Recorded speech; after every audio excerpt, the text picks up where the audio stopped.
নমস্কার বন্ধুরা, আজকে আমার চ্যানেলের প্রথম গল্প পাঠ সুচিত্রা ভট্টাচার্যের আরও 6 ইঞ্চি। চা খেতে খেতে আপন মনে মাথা নাড়ছিল দীপক। আপন মনেই মন্তব্য করল, ফ্ল্যাটটায় একটা মোক্ষম ডিফেক্ট আছে। চিত্রলেখা পাশেই সোফায়, চোখ খবরের কাগজে গাঁথা, হাতে পেন্সিল। 8:30 বাজে, এবার সে স্নানে যাবে। অফিস বেরোনোর সময় প্রায় হয়ে এলো। তার আগে 5ম পৃষ্ঠার শব্দজব্দর সমাধান সেরে ফেলছে দ্রুত। নেশা। কিন্তু এমন একটা টিপ্পনি সে উপেক্ষা করে কি করে, বিশেষ করে এই নতুন ফ্ল্যাট নিয়ে। গ্রীবা হেলিয়ে স্বামীকে দেখল চিত্রলেখা। কি ডিফেক্ট? আমাদের জানলার গ্রিলগুলো লক্ষ্য করো। করেছি, যথেষ্ট মজবুত। এত মোটা গেজের গ্রিল এখন আর কেউ লাগায় না। ওহো, সে কথা বলিনি। দীপক উঠে জানালার ধারে গেল। ভালো করে দেখো, গ্রিলটা ভেতরে, পাল্লাগুলো বাইরে। এ আর এমন কি? চিত্রলেখা ঠোঁট উল্টে আবার শব্দের হেঁয়ালিতে মনোযোগী। নির্লিপ্তভাবে বলল, সব বাড়িতেই এরকম থাকে। যার থাকে তার থাকে, আমাদেরটা এরকম হবে কেন? দীপক সিগারেট ধরাতে সোফায় বসল। বিজ্ঞের মতো বলল, জানো এতে কত অসুবিধে। আর যদি একটি পাল্লার কাজ ভাঙে, মিস্ত্রি এসে সারাবে কি করে? এই 4 তলায় যেভাবে সবাই সারায়, অকারণে মাথা ঘামাচ্ছ কেন? কারণ মগজে আমার কিছুটা ঘিলু আছে। দীপক উটুস করে একটু হুল ফুটিয়ে নিল। তোমার কোনো প্র্যাকটিক্যাল সেন্স আছে? বাইরে থেকে ভাড়া বেঁধে উঠতে হবে মিস্ত্রিকে। এবার তার খরচটা হিসেব করো। একটা কাজ রিপ্লেস করতে ঢাকের দায় মনসাবি করো। সকাল সকাল কু গাইছো কেন বলো তো? কাজ কেন ভাঙবো? বারে ভাঙতে পারে না, বল লেগে ভাঙতে পারে, ঢিল লেগে ভাঙতে পারে। এই 4 তলা অব্দি বল আসে? দেখেছো কোনোদিন? একটু বুঝে থমকে গেল দীপক, তবে দমল না। তর্ক জুড়েছে। ঝড় বৃষ্টিতেও তো কাজ ভাঙে নাকি?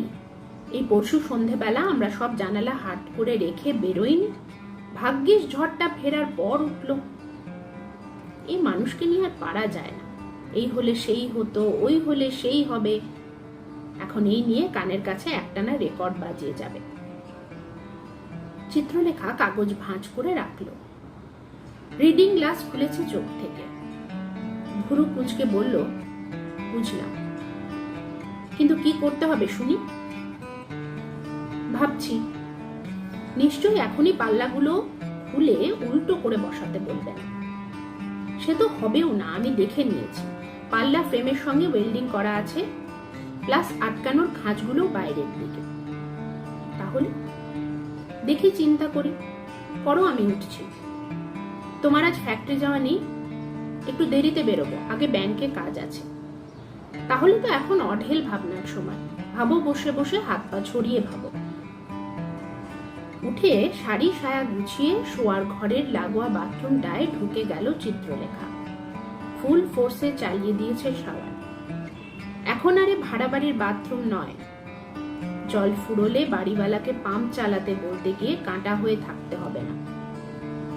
নিজের নিজের এই ইট, কাঠ, টাইলস, পাইপ, কল সব এখন নিজের। চিত্রলেখার ঠোঁটে মিটি মিটি হাসি। দীপকটা যেন কি এই ফ্ল্যাটে ঢোকার পর থেকে একটার পর একটা খুঁত বার করেই চলেছে। এ হে হে হে, পূবে যে কেন একটা ব্যালকনি নেই? ওহ, লফট গুলো কি চাপা, মাথা গলানো যায় না। ইস, কি চয়েস ছিল ঘোষালে। সব কটা সিস্টার্ন বেসিনের রং ক্যাট কেটে। আশ্চর্য, ফ্ল্যাট পছন্দ করার সময় দীপক কিন্তু আগা গোড়া সঙ্গে সঙ্গে ছিল। সব দেখে নিয়েছে, ফুটিয়ে বাজিয়ে। অথচ এখন পদে পদে অন্য সুর, কাল্পনিক সমস্যা তৈরি করে কি যে সুখ পায়। চিত্রলেখারা ফ্ল্যাটটা কিনেছে 3 মাস, বাস করছে সবে মাস 1.5। ফ্ল্যাটটা একেবারে নতুন নয়, আবার পুরনো নয়। বছর 5 বয়স, তবে এখনো মোটামুটি আনকোড়াই লাগে। কারণও আছে। ফ্ল্যাটের পূর্বতন মালিক হেমন্ত ঘোষাল একটি দিনের তরেও এখানে বাস করেন। সে থাকে ম্যান্ডেভিলা গার্ডেন। বন্ধুর জোড়াজুড়িতে ফ্ল্যাটটা কিনেছিল, কিন্তু তার ছেলে মেয়েরা রাইস এলাকা ছেড়ে ঢাকুরিয়া স্টেশনের এপারে আসবেই না। দালালের মুখে খবর পেয়েই চিত্রলেখা দীপক ঝাঁপিয়ে পড়েছিল। কতদিন ধরে যে তারা একটা নিজস্ব মাথা গোঁজার ঠাঁই খুঁজছে। যদি দরে বনে তো চেহারা পছন্দ হয় না, যদি রূপ মনে ধরলো তো দাম শুনে আটকে পিছিয়ে আসে। সে তুলনায় এই ফ্ল্যাটখানা একদম খাপে খাপে। তারা থাকতো 1000 স্কোয়ার ফিটের ভাড়া বাড়িতে। এটা 1105। দামটা সাধ্যের একটু বাইরে হলেও ছোঁয়া যায়। এই সাইজের নতুন ফ্ল্যাট আরো 2-4 লাখ বেশি দিতে পারলে হয়তো জুটে যেত, কিন্তু সেটা এমন সুন্দর হতো কি? সত্যি সুন্দর। কর্নার প্লটের বাড়ি, চমৎকার প্ল্যান, 3-3খানা ঘর, কোনোটাই খুপড়ি খুপড়ি নয়। 2টো অ্যাটাচড বাথরুম, 1খানা ব্যালকনি, টানা ড্রয়িং ডাইনিং স্পেস, সেটাও বেশ বড় সড়ো, পছন্দসই রান্নাঘর। লালটু পর্যন্ত দেখে বিমোহিত। মাত্র 1105 স্কোয়ার ফিটে কি সুন্দর ছড়িয়ে ছিটিয়ে ফ্ল্যাটটা পড়েছে, যা অ্যাপারেন্টলি অনেকটা বড় মনে হয়। চিত্রলেখার অবশ্য প্রথম দিকে সামান্য খুঁতখুঁতনি ছিল। লিফট নেই, এই বয়সে 4 তলা ওঠানামা করা। দীপক তখন বলেছিল, আফটার 50 এক্সারসাইজ ইজ মাস্ট। রোজ সিঁড়ি দিয়ে লাফাতে লাফাতে ওঠানামা করবে, আর্থারাইটিস ধারে কাছে ঘেঁষতে পারবে না। একেবারে ওপর তলায়, কিন্তু গরমও হবে খুব। আর চারদিক যে ফাঁকা, সেটা ভাবছো না? এত আলগা বাতাস জীবনে কখনো পেয়েছো? হাওয়ায় উড়বে উড়বে। ছেলে তো ইঞ্জিনিয়ার হয়ে বেরোচ্ছে, গরমে হাঁসফাঁস করলে ছেলে মার জন্য এসি বসিয়ে দেবে। তা কেনার আগে চিত্রলেখা যাই বলুক, মালকিন বনার পর আর কি কিছু উচ্চবাচ্য করেছে? অথচ সেদিনের যুক্তিবাদী দীপক অনবরত কুটুস কুটুস করে চলেছে। এখন স্নান সেরে বেরিয়ে সোজা খেতে বসে গেল চিত্রলেখা। সরকারি অফিসের চাকরি একটু দেরি করে বেরোলে ক্ষতি হয় না, তবে আজকাল খুব ঘোরাঘুরি চলছে। তার উপর অফিসের অনেকটা দায়িত্বই চিত্রলেখার কাঁধে। সে সময় মতো না পৌঁছলে নিচের লোকেরাও আরো জো পেয়ে যায়। মাস গেলে 17-18 হাজার টাকা দিচ্ছে সরকার। নিহাত ফেলনা নয়, একটু কষ্ট করে নয় বেরোলোই তাড়াতাড়ি। পরিশ্রমকে কি কখনো চিত্রলেখা ভয় পেয়েছে? রাত দিনের কাজের লোক সুবলা ভাত বেড়ে দিয়েছে। খেতে খেতে চিত্রলেখা ড্রয়িং স্পেসের দিকে তাকাচ্ছিল। এখনো চুল পাকাতে পাকাতে জানলা পর্যবেক্ষণ করছে দীপক। চিত্রলেখা হেসে ফেলে। খ্যাপা, একেবারে খ্যাপা। বাড়ি ফিরতে আজ একটু দেরি হয়েছিল। গড়িয়াহাটে নেমেছিল চিত্রলেখা। ছোটখাটো কেনাকাটা করতে, ঘর সাজানোর টুকিটাকি, শৌখিন ফুলদানি, পোর্সিলিনের অ্যাস্ট্রে, টেরাকোটার 2টো গণেশ মূর্তি, এইসব। ফ্ল্যাট তো শুধু কিনলেই হয় না, সাজাতেও হয়। গত 1.5 মাস ধরে ফ্ল্যাটখানাকে মনের মতো করে তুলেছে চিত্রলেখা। কোথায় সেই চাঁদনি ঘুরে পর্দা টাঙানোর বাহারি রড কিনে আনলো, এজরা স্ট্রিট ঢুঁড়ে ঢুঁড়ে নয়ন সুখ ল্যাম্পশেড, দেওয়ালের রঙের সঙ্গে মানানসই পর্দার কাপড় কিনেছিল নিউ মার্কেট থেকে। বালিগঞ্জের নার্সারি থেকে পাতা বাহারের টব। একদিন নিলামঘর ঘুরে একজোড়া কাচের পুতুলও কিনল। সাহেব মেম অনেকদিন ধরে ভেবে রেখেছিল নিজস্ব একটা কিছু হলে তবেই। কেনাকাটা ক্রমে ক্রমে প্রায় নেশায় দাঁড়িয়ে যাচ্ছে। এখন কোনোদিন শূন্য হাতে ফিরলে কেমন ফাঁকা ফাঁকা লাগে। ডোরবেল বাজতেই আজ দরজা খুলেছে দীপক। প্রথম বাক্য, গরিবের কথা বাসি হলেও সত্যি হয় বুঝলে। কেন, কি হলো? যাও, তোমার ছেলের ঘরটা দেখে এসো। একটা কাচের পাল্লা গন। হাতের মোড়ক ফেলে রেখে ঊর্ধ্বশ্বাসে চিত্রলেখা লালটুর ঘরে। হ্যাঁ, ঠিকই তো। কাজ ভেঙে খান খান হয়নি বটে, তবে স্পষ্ট চির খেয়ে গেছে। চিত্রলেখা উদ্বিগ্ন মুখে বলল, কি করে হলো? আমি কি করে জানবো? আমি সারাদিন বাড়ি ছিলাম। সুবলাও কিছু বলতে পারলো না। হয়তো আগেই সূক্ষ্ম চির ছিল, আমরা বুঝতে পারি। এখন কি হবে? ফাটা আরো বাড়বে।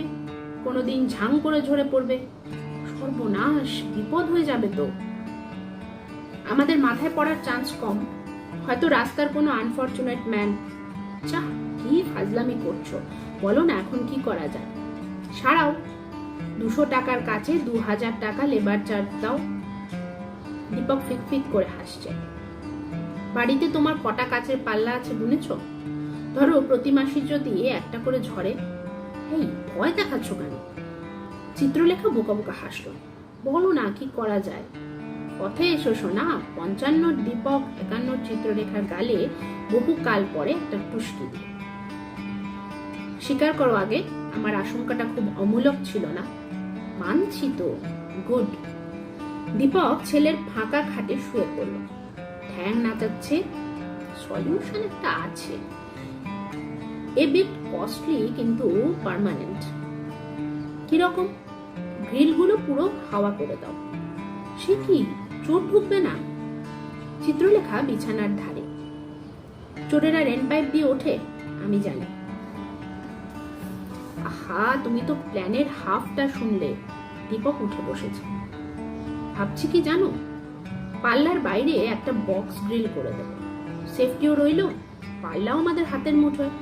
আমি নিজে নতুন কাঁচ কিনে এনে পুডিং দিয়ে ফ্রেমে সেট করে দেব তখন। তা অবশ্য পারে দীপক। ঘরোয়া এই ধরনের কাজে তার দারুণ উৎসাহ, ধৈর্যও আছে। হয়তো নিজ থেকে জীবন শুরু করেছিল বলেই কোনো কাজের সংকোচ নেই। সিস্টার্নের সাইফন ঠিক করেছে, ইলেকট্রিকের ফিটিং বদলেছে, কলে শাওয়ার লাগাচ্ছে, কিংবা হয়তো বসে গেলে বেতের আরাম কেদারাটা নিজে হাতে রং করত। দীপকের কারখানাটাও মেশিনপত্র তৈরি করা। নিজে মালিক হয়েও এখনো লেবারদের সঙ্গে কাঁধে কাঁধ মিলিয়ে কাজ করে দীপক। আইডিয়াটা মন্দ লাগলো না চিত্রলেখার। মাথা নাড়তে নাড়তে বলল, কিন্তু খরচাপাতি কেমন হবে কিছু এস্টিমেট করেছো? 15-20 হাজার তো পড়বেই, তবে আমার চেনা লোক আছে, টাকাটা ধীরে সুস্থে দেওয়া যাবে। বলছো? বলছি তো। দেখো, তখন তোমার ঘরের শোবার ঘর কেমন খুলে যাবে। ইচ্ছে হলে জানালায় টব সাজাতে পারো, লতানি গাছ ঝুলিয়ে দিতে পারো জানালা থেকে। এমন করলে গ্রিলে বসে ছোট্ট খুকির মতো বাইরে পা বের করে দৌড়াতেও পারো। উফ, তুমি না। চিত্রলেখা কপট ভ্রুভঙ্গি করল। খেয়াল আছে, ছেলের বয়স 22 হয়ে গেছে, আর 1 বছর হলেই সে আইআইটি ইঞ্জিনিয়ার হয়ে যাবে। প্রেমের কি বয়স আছে ডার্লিং? এখনো যে তোমাকে আমার সেই খুকিটি ভাবতে খুব ইচ্ছে করে। খপ করে চিত্রলেখার হাতটা ধরল দীপক। মরণ। দরজায় সুবলা, হাতে চায়ের কাপ, জিভ কেটে দাঁড়িয়ে আছে। দস্যুর মতো বাড়িতে হানা দিল 5 মিস্ত্রি। হাতে জাম্বো সাইজের ইলেকট্রিক ড্রিলিং মেশিন, ইয়া হাতুড়ি, চিনি, নেহাই, বাটালি। 2 দিন ধরে যেন তাণ্ডব চলল গোটা ফ্ল্যাটে। পুরো গ্রিল, হাওয়া, জানালা একের পর এক খাঁচা বসে যাচ্ছে। আগুনের ফুলকি ছিটছে, দমাদম হাতুড়ির আওয়াজ কানে তালা প্রায় লাগে। পুরো 4 দিন চিত্রলেখার অফিস বন্ধ, ক্যাজুয়াল লিভ। দিনে 5 বার করে কারখানা থেকে মোটর বাইক ছুটিয়ে এসে দীপকও কাজের হালচাল দেখে যাচ্ছে। মিস্ত্রিদের কাজের দাপটে দেওয়ালের রং চটে গেল জায়গায় জায়গায়। পুরো কাজ চোকার পর আবার রং মিস্ত্রি ডাকো, সযত্নে রঙের টাচ দাও।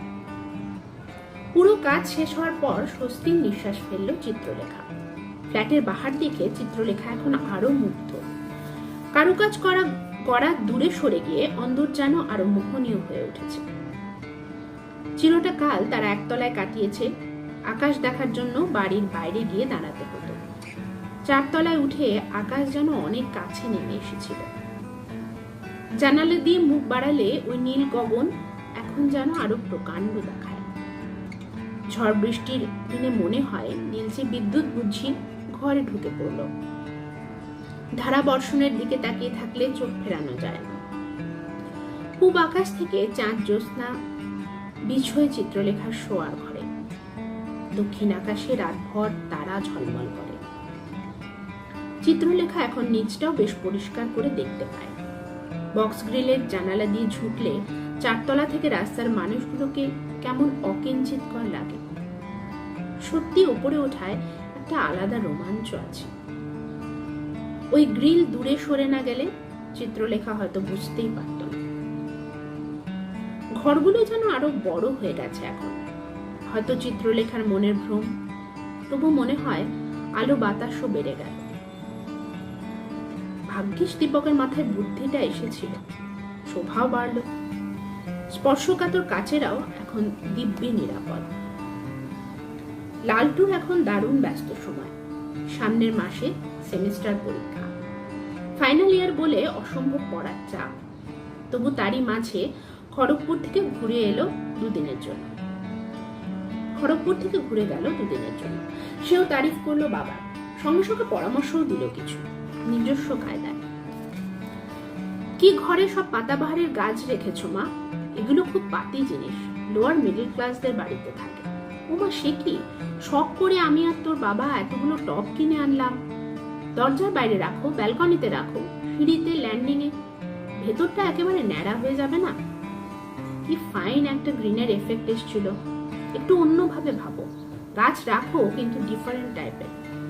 Why don't you try for flowers মা? বক্স গ্রিলে বসিয়ে দাও, বাস ডিউটি ফিনিশ। রোদ্দুর তো পাবেই, বর্ষা চলছে, এখন তোমায় রোজ ভৃঙ্গারও উপর করতে হবে না। খাসা বলেছে তো লালটু। চিত্রলেখার দীপক মুখ চাওয়াচাওয়ি করল। ব্যাপারটাকে নিয়ে ভাবনা চিন্তা করাই যায়। ফুল গাছে ভরিয়ে দিলে বেশ একটা মালঞ্চ ভাব আসবে না ফ্ল্যাটে? চিত্রলেখার বাতায়নে এখন কুসুমের সমারোহ। শোয়ার ঘরে কামিনী ফুটেছে, ডাইনিং উইন্ডোয় গন্ধরাজ, বসার জায়গাটাতে হাসনুহানা। লালটুর ঘরের জানালায় চাপা রেখেছে চিত্রলেখা। কুড়ি এসে গেছে ফুল ফুটি ফুটি। ছোট ঘরটায় যেখানে লালটু এলে বন্ধু বান্ধব নিয়ে আড্ডা মারে, কিংবা চিত্রলেখা দীপক চেনা পরিচিতদের ডেকে আসর জমায়, সেখানে এখন টবের গাছে বকুল ফুল। সবকটা গাছই কেমন খয়াটে খড়বুড়ে হয়ে আছে, কিন্তু ফুল ফোটার কোনো খামতি নেই। যেন দীপক চিত্রলেখার পুষ্পিত বাসনার সংহত হয়ে সৌরভ ছড়াচ্ছে গবাক্ষে। সেদিন রাত্রে ঘুম আসছিল না চিত্রলেখার। সারাদিন আজ বৃষ্টি হয়েছে অঝোরে। একটু আগে মেঘ কাটল। জাল জাল মেঘের ওপারে দেখা দিয়েছে এক অস্পষ্ট চাঁদ। ভাঙা ভাঙা কিরণ এসে পড়েছে ঘরে, সঙ্গে কামিনী ফুলের গন্ধ। মনটা কেমন আকুল হয়ে যাচ্ছিল চিত্রলেখার। পাশে দীপক ঘোষ ঘোষ নাক ডাকাচ্ছে। এতটুকু নিসর্গ প্রীতি নেই দীপকের। চতুর্দশীর দিন পর্যন্ত ট্যাটটা চোখেও চাঁদের দিকে তাকায় না। বলে কাল আরো গোল হবে, তখন দেখা যাবে। এমন মধুর রাতে ও বেরসিক লোককে ডাকাটাই বৃথা। একটুক্ষণ চোখ বুজে ফুলের ঘ্রাণ নিল চিত্রলেখা। ভিজে ভিজে জ্যোৎস্না গায়ে মাখল। তারপর ধূত তেরি বলে উঠে পড়েছে। একা একা ঘুরছে ফ্ল্যাটময়। এমনটা সে করে মাঝে মাঝে। ফ্ল্যাটের বিস্তার ছুঁয়ে ছেনে দেখে, যেন উপলব্ধি করতে চায় এ গৃহ সত্যি, মায়া নয়, হুশ করে উবে যাবে। চিত্রলেখা টানা লম্বা ডিভানে গিয়ে বসল। নতুন ডিভান, এ বাড়ির জন্যই বানানো। ভারী নরম, বসলেই শরীর ডুবে যায়। হাত পা ছড়িয়ে চিত্রলেখা নাক টানছে জোরে জোরে। এ কি, হাসমুখানার গন্ধ গেল কোথায়? ওমা, জানালাটা তো বন্ধ। বৃষ্টির সময়ে সেই যে টেনে দিয়েছিল দীপক, আর খোলেনি। উঠে গিয়ে চিত্রলেখা ঠেললো জানলাটা। পাল্লা পুরো যাচ্ছে না, আটকাচ্ছে টবে। একটু বুঝি বড় টবে দেওয়া হয়েছে হাসমুহানাকে, তাই এই বিপত্তি। সন্তর্পণে পাল্লা ফাঁক করলো চিত্রলেখা। হাত গলিয়ে ঠেলে ঠুলে একটু সরালো টবখানা। একটা পাল্লা মুক্ত হয়েছে। টব হেলিয়ে অন্য পাল্লাটা খুলল। ভারী টব সরাতে গিয়ে ব্যথা লেগেছে নড়ায়। কাঁধে হাত রাখল। এভাবে চোট লাগা তো ভালো নয়। কালই ছোট টবে চালান করতে হবে হাসমুহানাকে। সহসা চিত্রলেখার চোখ জানালার উপর ভাগে গ্রিলের প্রান্তে। নিচে রাস্তা, মার্কারি চলছে। আলোর আভা উঠে আসছে ঊর্ধ্বপানে। সেই দুটিতেই চিত্রলেখা স্পষ্ট দেখতে পেল গ্রিলটা সানশেডের চেয়ে ছোট, প্রায় বিঘত খানি। ওইটুকুর জন্য কি টপটা আটকাচ্ছে? চিত্রলেখার খটকা লাগলো, ছুটে গেছে পাশের জানালায়। হ্যাঁ, এই গ্রিলটাও তো ছোট, তার পাশেরটাও। একে একে সবকটা বক্স গ্রিলেই জরিপ করে ফেললো চিত্রলেখা। প্রত্যেকটাই এক মাপের, প্রত্যেকটাই ছোট। ছি ছি, এভাবে ঠকিয়ে গেল গ্রিল মিস্ত্রি। একা একা গুমরানো চিত্রলেখার ধাতে নেই, দৌড়ে গিয়ে ঝাঁকাচ্ছে দীপককে। হেই, শুনছো শুনছো? দীপকের ঘুম যতটা গভীর ততটাই পলকা। কখনো কানের পাশে ট্রাম্পেট বাজলেও ওঠে না, কখনো ফিস ফাস শব্দেই পটাং করে চোখ খুলে যায়। এখন বুঝি অগভীর নিদ্রাই চলছিল। ধড়মড়িয়ে উঠে বসেছে দীপক। চোখ রগড়াতে রগড়াতে বলল, কি হয়েছে? ওই গ্রিলওয়ালা, তোমার মন্টু না সন্টু, সে তো একেবারে আমাদের পথে বসিয়ে দিয়ে গেছে। কেন? কি করলো? সব কটা গ্রিল ছোট, সানশেডের চেয়ে অন্তত 6 ইঞ্চি করে কম। তো দীপক যেন বুঝতে পারছে না ব্যাপারটা। হাই তুলে বলল, জানলা তো খোলা যাচ্ছে। বাস, খুললেই হয়ে গেল। গ্রিলটা সানশেডের অবধি গেলে ঘর আরো বড় লাগতো না?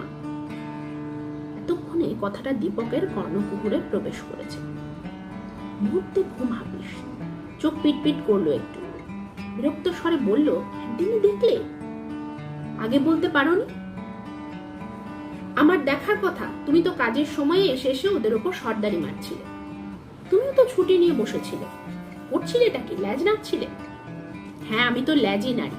গোটা ফ্ল্যাট যেন এমনি এমনি সাজানো হয়ে গেছে, রং করানো, তাক বসানো, ফিটিংস লাগানো, এগুলো তো সব ভূতে এসে করে দিয়ে গেল। তুমি একটুও নড়ে বসেছিলে? আর ফ্ল্যাটের জন্য দৌড়াদৌড়ি কোন শর্মা করেছিল? হ্যাঁ, সার্চ করানো, উকিলের কাছে ছোটা, ঘোষালের সঙ্গে দরদস্তুর, দলিল বানানো, রেজিস্ট্রি, ব্যাংক ম্যানেজার, এসব কি এমনি এমনি হয়ে গেছে? দীপক গজগজ করছে। সব পরিশ্রম বৃথা। কষ্টের ফ্ল্যাটটা তোমার জন্য খুঁতো হয়ে গেল। রাত দুপুরে চিল্লিও না। চিত্রলেখা তর্জনী নাচালো।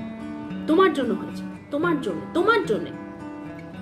বাচ্চাদের মতো কলহ শুরু করেছে 51 আর 55, চোখ পাকিয়ে মুখ বিকৃত করে। হঠাৎই থেমে গেল দীপক। ছন্দপতন ঘটিয়ে হেসে ফেলেছে। হাসছে হাসছে, হো হো হাসতে হাসতে মাথা নাড়াচ্ছে দুদিকে। চিত্রলেখা অবাক, গড়গড়ে গলায় বলল, হলো কি? এত হাসো কেন?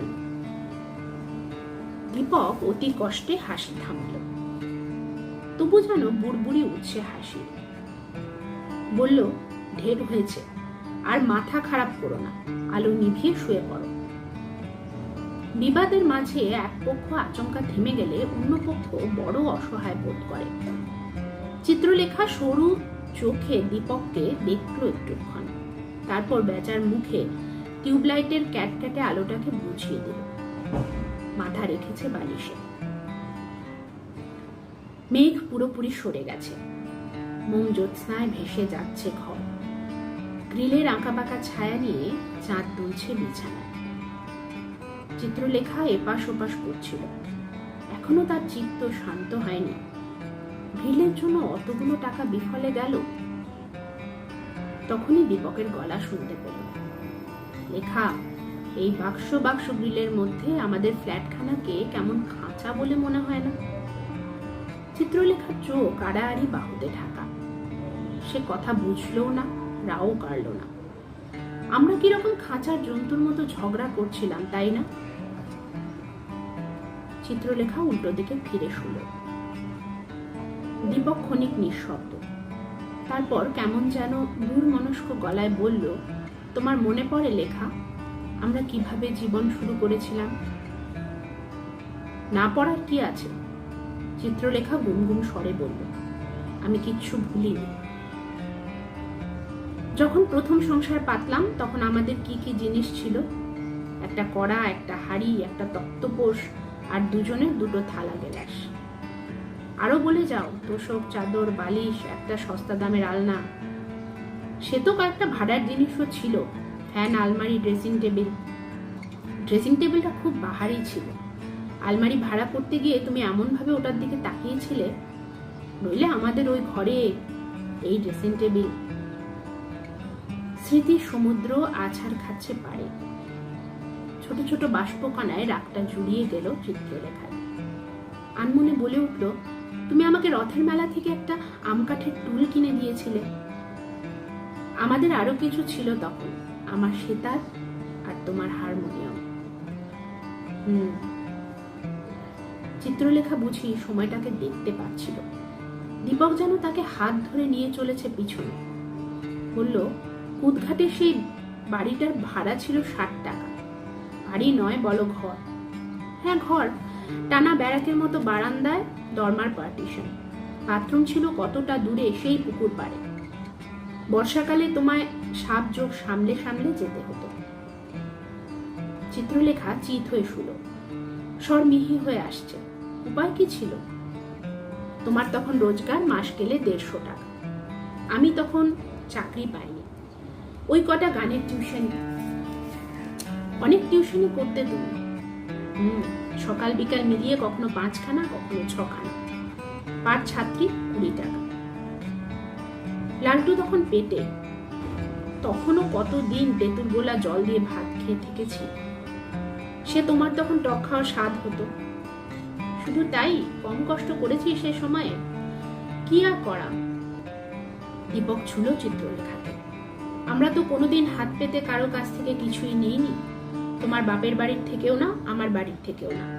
না খেয়ে থেকেছি, তবু তো কি আছে, আমরা স্ট্রাগল করেছি, একটু একটু করে দাঁড়িয়েছি, একটা একটা করে জিনিস করেছি সংসারে।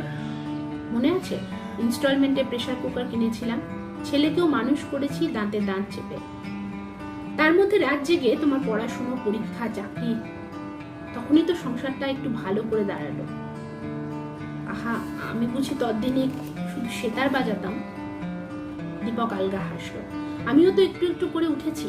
অন্যের কারখানায় খাটতে খাটতে কাজ শিখলাম, ধাপে ধাপে প্রমোশন, এই ফ্যাক্টরি ছেড়ে ওই ফ্যাক্টরি, তারপর নিজেরও একটা কারখানা হলো। এসব কিছুর মূলে কি ছিল লেখা? জেদ, চাওয়া, আকাঙ্ক্ষা। পড়ে পড়ে মার খাবো না এই মনোভাব নয় কি? ছিলই তো। আকাঙ্ক্ষা ছিল বলেই তো আজ আমরা এখানে। মাঝে কত স্টেজ গেছে। 60 টাকার ভাড়া বাড়ি থেকে 300, সেখান থেকে 700, তারপর 1500, 3000।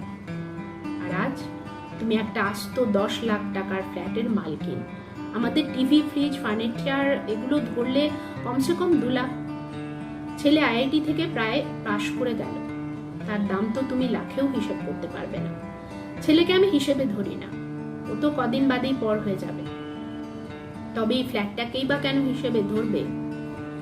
সেভাবে দেখতে গেলে এটাও তো মূল্যহীন।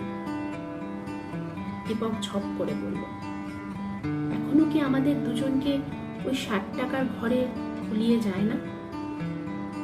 চিত্রলেখার গায়ে কাঁটা দিয়ে উঠল। দেখতে চাইছে আলো ছায়া মাখা স্বামীকে। দেখতে চাইছে না বুঝতে চাইছে?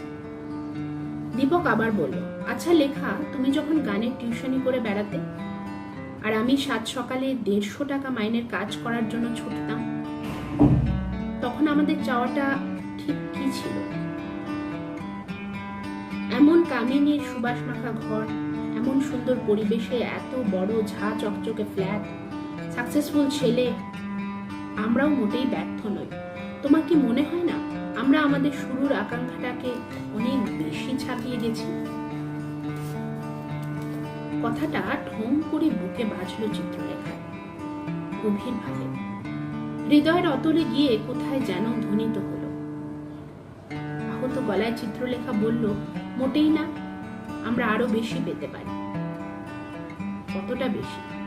আরো 6 ইঞ্চি হতে পারে, তারপর আরো 6 ইঞ্চি হতেই পারে, তারপর। চিত্রলেখা চুপ। কাটা হঠাৎ কেন শিরশির করছে। আশা আকাঙ্ক্ষার কোন প্রান্ত সীমার ইঙ্গিত দেয় দীপক?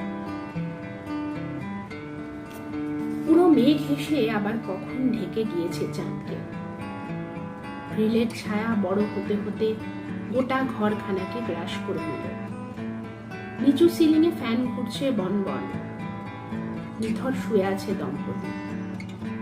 খাটের তলায় অবহেলায় পড়ে ধুলো মাখা একটা সেতার আর একটা হারমোনিয়াম। রাত বাড়ছিল।